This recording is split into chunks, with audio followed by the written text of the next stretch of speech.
خط D و نقطه P خارج از اون به ما داده شده و میخوایم ببینیم که چطوری میشه خط عمود بر D و گذرنده از نقطه P رو رسم کنیم.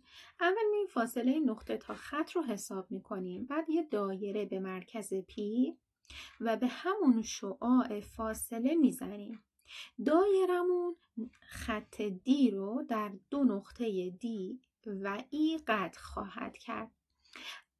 نقطه میانی پاره خط DE رو حساب میکنیم و به دستش میاریم. از اینجا به بعد دیگه مراحل رسم خط عمود منصف که از روی پاره خط DE میگذره رو باید اجرا کنیم. یعنی چی؟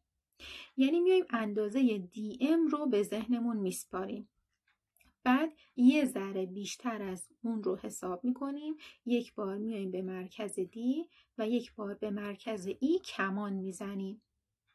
این دوتا دایره یا دوتا کمان همدیگر رو در دو نقطه سبز رنگ قطع خواهند کرد.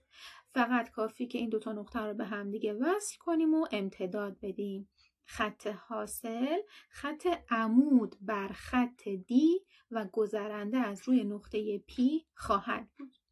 اگر به جزئیاتش دقت کنین، این خط درست عمود بر D هست، اما میتونیم بگیم خط عمود منصف بر پاره خط DE هم حساب میشه، یعنی هم ویژگی عمود بودن رو داره. نگاه کنید اینجا زاویه 90 درجه است و همین که اگر اندازه DM و ME رو حساب کنیم قطعاً با همدیگه برابر خواهند شد.